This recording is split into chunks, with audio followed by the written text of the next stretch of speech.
Un bateau de migrants, en perdition.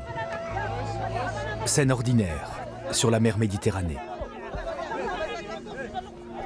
S'il vous plaît, restez calme et arrêtez de bouger. Il y a de la place à bord pour tout le monde.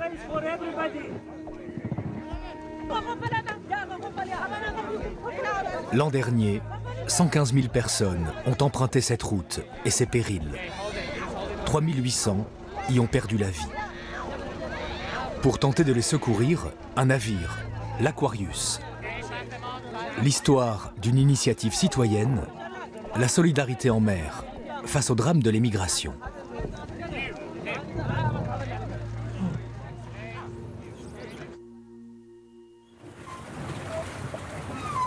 Quelques jours plus tôt, en Sicile, l'Aquarius se prépare pour une nouvelle mission de 3 semaines. Ici, on l'appelle le bateau citoyen, un ancien garde-côte allemand de 77 mètres. Et les derniers mois ont été durs pour l'équipage. 3500 migrants secourus et emmenés en Europe.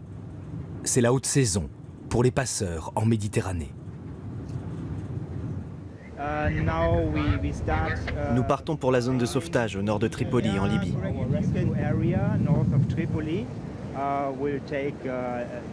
C'est à un peu moins de 2 jours de navigation. Nous ne savons pas combien de migrants nous allons trouver là-bas. Ça dépend vraiment de la météo. Mais les migrants me disent souvent qu'ils préfèrent mourir en mer que de rester en Libye. Ça montre bien quelle est la situation dans ce pays, surtout pour les Noirs. Ils sont torturés là-bas et n'ont pas d'autre choix que de partir. Partir pour trouver une vie meilleure. L'Aquarius n'est pas un bateau comme les autres. Son équipage, des volontaires et des humanitaires, venus des 4 coins d'Europe. Son mode de financement, les dons privés. Le navire a besoin de 11 000 € par jour pour fonctionner. Les premières heures de navigation sont consacrées à la formation des nouveaux bénévoles. Apprendre en quelques heures à sauver des vies. Bienvenue à notre formation de premier secours. On va vous expliquer pourquoi il est important que tout le monde ici puisse faire un massage cardiaque et savoir si quelqu'un a perdu connaissance ou non. C'est pour le cas où nous aurions un grand nombre de victimes, dans l'hypothèse d'un sauvetage tragique. Imaginons un scénario. On a de très nombreuses victimes, une personne est déposée sur le pont. Que faites-vous?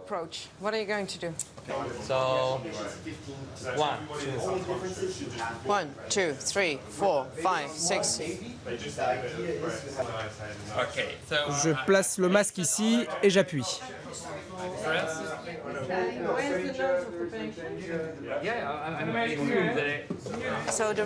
Nous faisons ces entraînements car on ne sait jamais ce qui arrivera.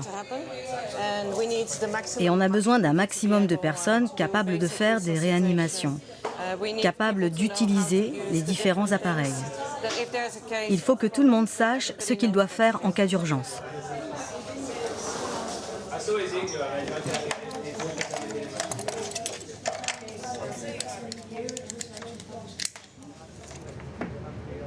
L'Aquarius stoppe ses machines au large de l'île de Lampedusa.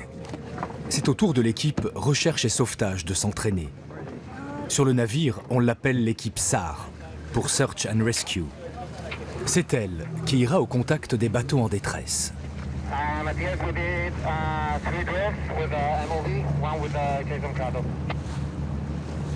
On a 3-4 nouveaux membres de l'équipage SAR à bord de l'Aquarius. Donc il est nécessaire qu'on puisse les entraîner un petit peu à la mise à l'eau des bateaux, à la récupération d'un homme à la mer. Bon, ça ne veut pas dire qu'on est prêt à toute situation, quoi. Personnellement, je n'ai jamais vu 15 personnes ou 20 ou 50 tomber à l'eau en même temps. Et donc le jour où ça arrive, il faudra qu'on réagisse, quoi. L'entraînement doit s'arrêter, au bout d'une vingtaine de minutes seulement. L'Aquarius change de cap. Une première mission attend l'équipage d'SOS Méditerranée. On a reçu un appel du Centre de coordination de sauvetage maritime. Nous devons prendre en charge 116 migrants qui ont été repêchés par un pétrolier. Et ce pétrolier n'est pas du tout équipé pour les recevoir. Nous devons nous en charger. L'afflux de migrants est tel que les bateaux de la marine italienne ou ceux des humanitaires ne suffisent plus. Il peut y avoir 2, 3, voire 6000 sauvetages en une seule journée. Alors les navires marchands ont l'obligation de participer, de recueillir les naufragés.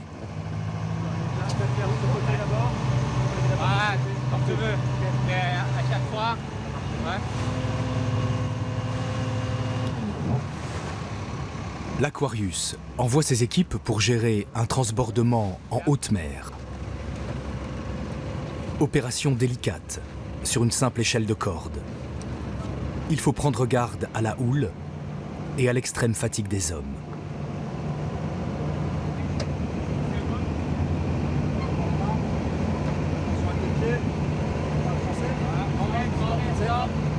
Vous parlez tous français? Ouais. On va vous amener sur ce bateau rouge, orange. On est une organisation humanitaire et il y a des médecins aussi à bord, d'accord? On va vous emmener en Europe. Quelques mots, simples, pour calmer les inquiétudes de ces femmes et de ces hommes, perdus depuis des jours en Méditerranée.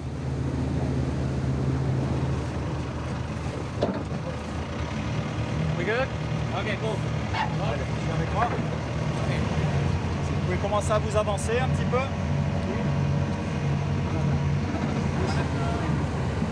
D'abord les blessés, puis les femmes et les enfants. Les bénévoles de l'Aquarius doivent les enregistrer à bord et effectuer un premier contrôle médical. Bonjour. Tu viens d'où? Viens, avance. De Côte d'Ivoire et tu as quel âge? 18 ans. Tu as 18 ans. Donc je te mets un bracelet autour du bras qui montre que tu as été enregistré. Mon collègue va t'examiner, je te laisse t'installer. Est-ce que je peux voir tes mains? Ça va?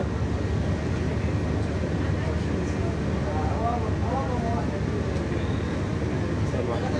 Je vais mettre un S ici sur le bracelet. Et ça veut dire qu'on a fait le dépistage de la gale. Et quand on arrive en Europe, ils vont te traiter très rapidement, très facilement. Okay? Bienvenue à bord. Bonjour monsieur. Moi je suis infirmier.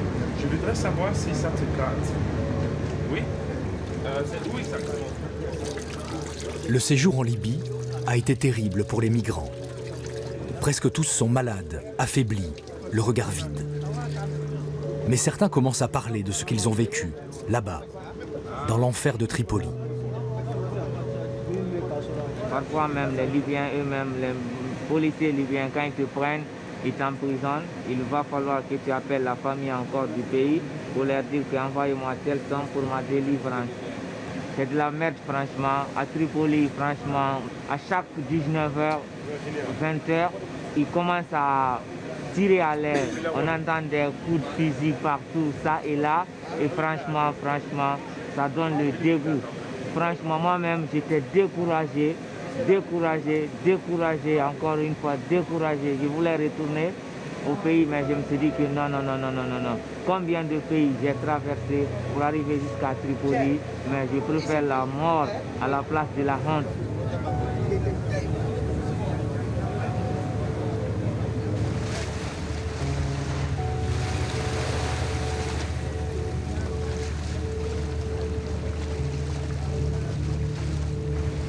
L'Aquarius a presque rejoint sa zone de sauvetage, à plein régime. Aujourd'hui, la mer est calme. De nombreux bateaux de migrants ont dû quitter les côtes libyennes dans la nuit.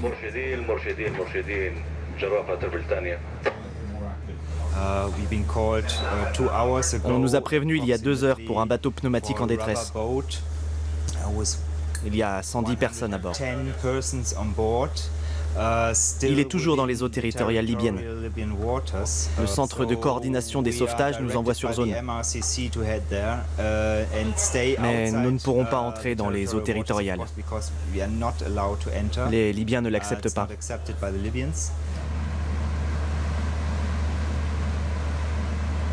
Scruter la mer, à la recherche d'un bateau en plastique. L'équipage connaît bien le mode opératoire des passeurs, et surtout les embarcations de fortune, où ils entassent les migrants. On a différents types de bateaux en plastique qu'on appelle semi-rigides, d'accord ? C'est-à-dire qu'il y a un plancher en bois. On a des bateaux blancs qui sont de très piètre qualité avec une épaisseur minime de l'ordre de 1 mm et qui donc peuvent crever très très facilement. Et souvent, il y a des énormes vis qui sortent du plancher, ce qui fait que la plupart des gens, quand ils sont entassés là-dedans, à 120, 130 personnes, sont blessés aux pieds. Voilà. Et donc, ce type de bateau, ils pensent pouvoir rejoindre l'Italie en 3 heures. En tout cas, c'est ce qu'on leur dit quand ils embarquent. Et dans les faits, on sait qu'il faut au moins 36 heures pour rejoindre l'Italie. Et donc, ces bateaux ne sont pas du tout faits pour ça. Il n'y a aucune chance pour eux de pouvoir atteindre les côtes italiennes.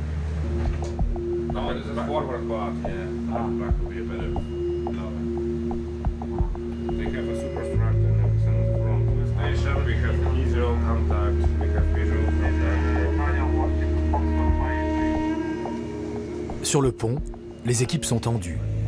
On ne sait jamais à quoi s'attendre. Et puis le voilà, au loin. Un canot pneumatique à la dérive, avec plus de 100 passagers. Il va falloir les pousser vers le nord. Sinon, ils entreront immédiatement dans les eaux territoriales.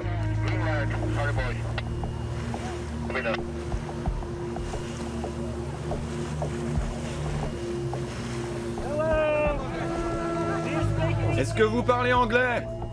Français? Arabe? Érythréen? Redémarrez le moteur et dirigez-vous vers le nord. Vous êtes encore dans les eaux territoriales libyennes. Ok, du calme maintenant. Limitez vos déplacements. On ne veut pas que quelqu'un tombe à l'eau. Surtout que les gilets de sauvetage, donnés par les passeurs, sont des contrefaçons. Ce trafic d'êtres humains est un business. Et les responsables, en Libye, veulent en réduire les coûts. Les sauveteurs de l'Aquarius équipent d'abord les 110 migrants avec de nouveaux gilets. C'est la règle numéro 1. Car en cas de panique, personne, ou presque, ne sait nager. L'idée, c'est de regarder le bateau s'il n'est pas en train de crever, de regarder les mecs s'ils ne sont pas en train de s'exciter, de se battre. Et surtout, il y a des femmes enceintes et des bébés, et puis sans doute des blessés. Le problème, c'est que souvent, les femmes et les enfants sont au fond du bateau. Quand nous aurons transbordé les femmes et les enfants, ce sera au tour des hommes. Nous avons de la place à bord pour tout le monde. Ne vous inquiétez pas.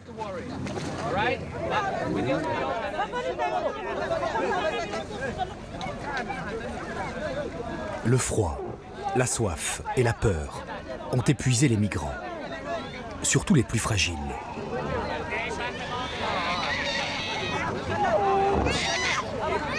Femmes enceintes, enfants, blessés, tous ont navigué de nuit, à l'aveugle, en espérant sortir des eaux territoriales libyennes.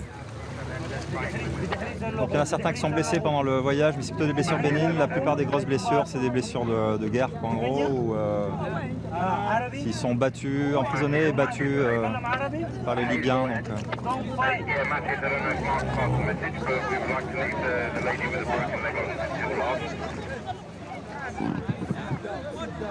Pendant 2 heures, les sauveteurs vont transborder les migrants, par groupe de 10. Pour l'Aquarius, c'est la 23e opération du genre, depuis le mois de février.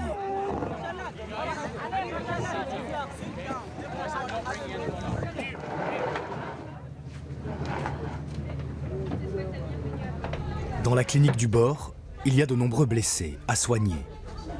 Cette femme, brûlée par un mélange d'essence et d'eau salée. Des hommes maltraités en Libye.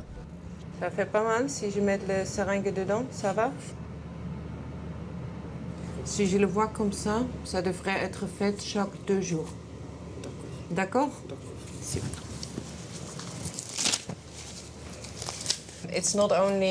Les migrants ne doivent pas seulement traverser la Méditerranée. Avant ça, ils doivent franchir le Sahara, puis la Libye. Ils sont retenus prisonniers dans plusieurs endroits. On voit chez eux des symptômes. Il n'y a pas d'autre nom, c'est de la torture. Des marques de flagellation sur tout le corps, des os brisés, des dents arrachées de la bouche. Il y a aussi de nombreux indices sur leurs conditions de détention. Beaucoup de crampes, car ils sont entassés les uns sur les autres sans pouvoir s'allonger. Ils ont peu d'eau pour se laver, peu de nourriture. On ne peut pas dire qu'ils soient dans une grande forme.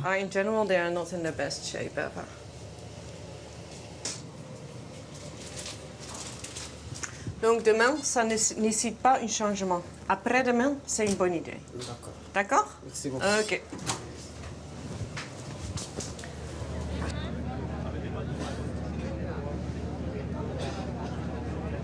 Les migrants sont tous à bord, sains et saufs. Reste une dernière mission pour les équipes de sauvetage. Nous écrivons juste recherche et sauvetage et la date. Nous trouvons très souvent des débris en mer. Et quand ils sont marqués, on sait qu'il s'agit d'un sauvetage, que tout le monde a été pris en charge, que ce n'est pas un naufrage.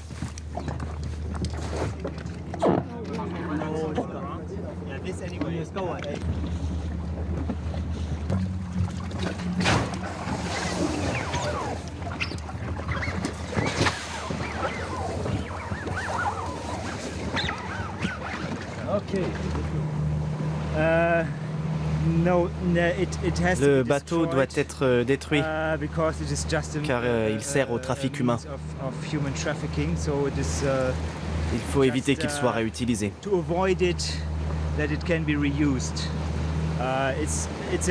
Le centre de coordination des sauvetages l'exige. Ce n'est pas super pour l'environnement, mais dans ce cas, nous n'avons pas le choix.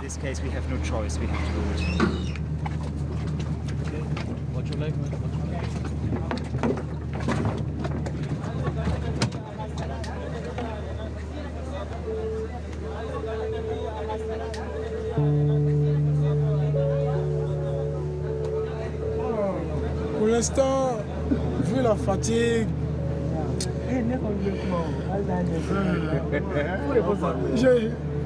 j'ai l'amour qui me manque, quoi. J'ai l'amour qui me manque, juste la joie de me voir dans un bateau européen.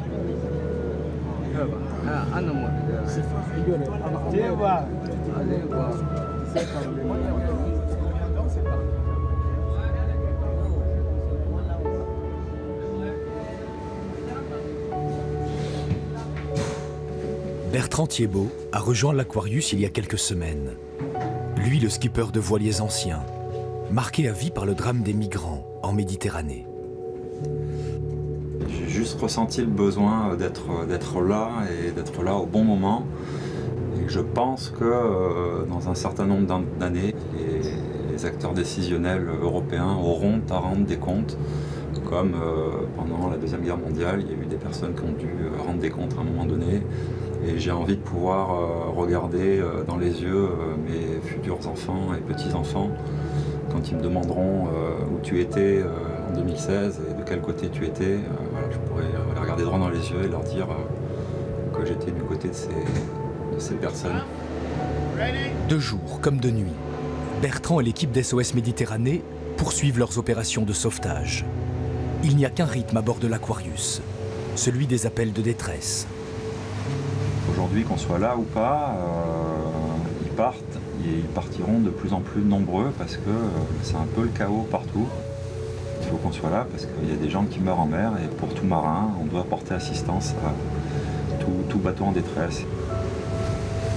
Alors nous sommes une organisation humanitaire, on va aller sur ce bateau-là et il y a des docteurs à bord si vous êtes blessés. Are you injured? Who is injured? Qui est blessé?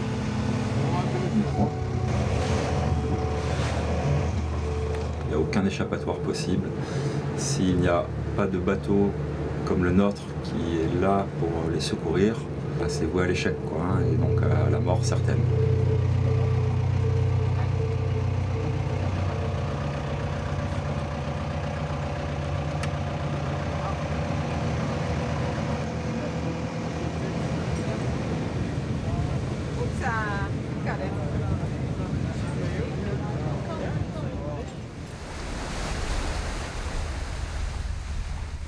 Cinq jours en mer, et le bateau citoyen a recueilli près de 500 migrants. Impossible d'attendre plus longtemps sur zone. Il faut rentrer en Sicile. L'Europe, si désirée, est presque là. L'espoir, mais aussi l'inconnu, pour ceux qui ont risqué leur vie en mer. Je vais vous donner des informations en 3 langues. Anglais, arabe et érythréen. C'est ici que nous vous avons secouru. Et nous faisons maintenant route vers une ville appelée Messine. Le ministère italien de la Santé et l'agence Frontex vont monter à bord. Il ne faudra pas vous inquiéter. C'est la procédure normale. Si vous avez de la famille en Europe, c'est très important de le signaler à la Croix-Rouge. Ils pourront vous aider à la rejoindre.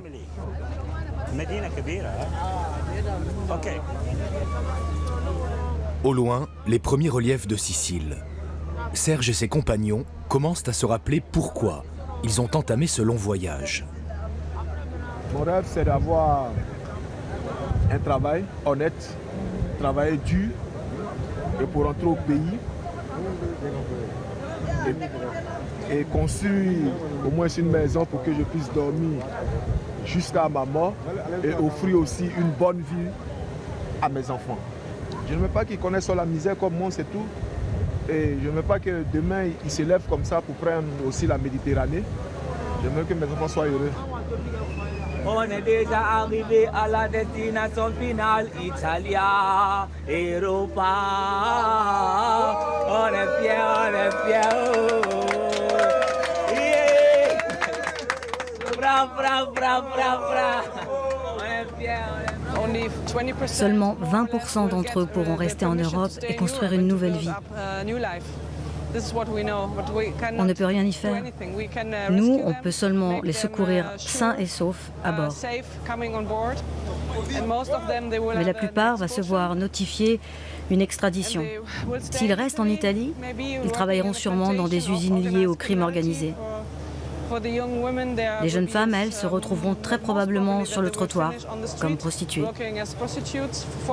De la prostitution forcée, ce n'est bien sûr pas leur choix. On le sait pertinemment. C'est comme ça que ça marche. La réalité d'une vie de migrants en Europe. Au port de Messine, les passagers de l'Aquarius vont être fichés, puis envoyés dans des camps. Ceux qui n'obtiennent pas l'asile politique vont commencer une longue errance sur le continent. Alors sur le pont de l'Aquarius, la pudeur et la réserve rythment le temps des adieux.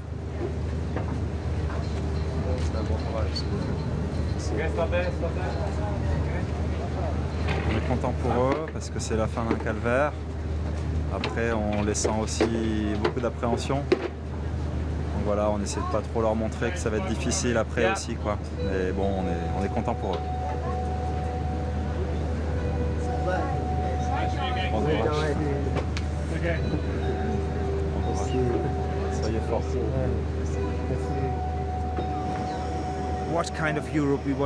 Dans quelle Europe voulons-nous vivre? C'est une vraie décision. Et ce choix est confronté à la crise des migrants. La manière dont nous résoudrons cette crise décidera des valeurs qui sont les nôtres.